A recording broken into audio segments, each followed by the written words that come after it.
A tense confrontation in a Long Island courtroom today. A heartbroken mother faces the retired NYPD officer who killed this child, her daughter, in a hit-and-run crash.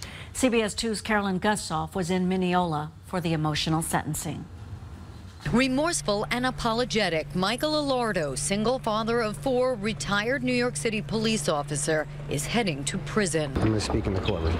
I can't tell you the remorse I have, he told a packed courtroom. What I've done is wrong, and I accept full responsibility for my actions. No matter how long he gets in prison, he's never going to be released from the guilt that he's feeling.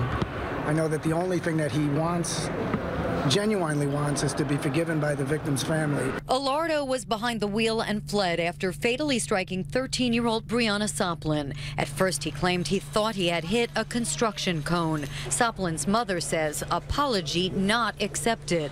Even though he could apologize 100,000 times, it's not going to cover up for what he did. Leaving my baby to die was not something, I don't even think an animal should even die like that.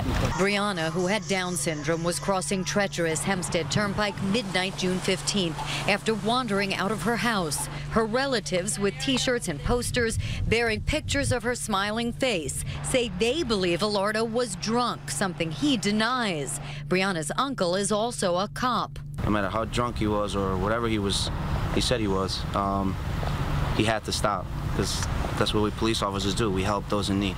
The judge told Alardo there will always be that question, why you left the scene. The first responsibility of a police officer is to protect and serve, even into retirement. That DNA did not kick in. Soplin's family says they'll now work to pass a new law, Brianna's law. That anybody that leaves any scene should be charged as if they were drunk. It's about time that we stopped listening to apologies from drivers after they have committed these offenses, and instead, how about we stop committing them in the first place? Alardo will spend the 1 1/3 to 4 years in prison in protective custody because he was a police officer. Upon release, he vows to spend the rest of his life working to keep Brianna's memory alive.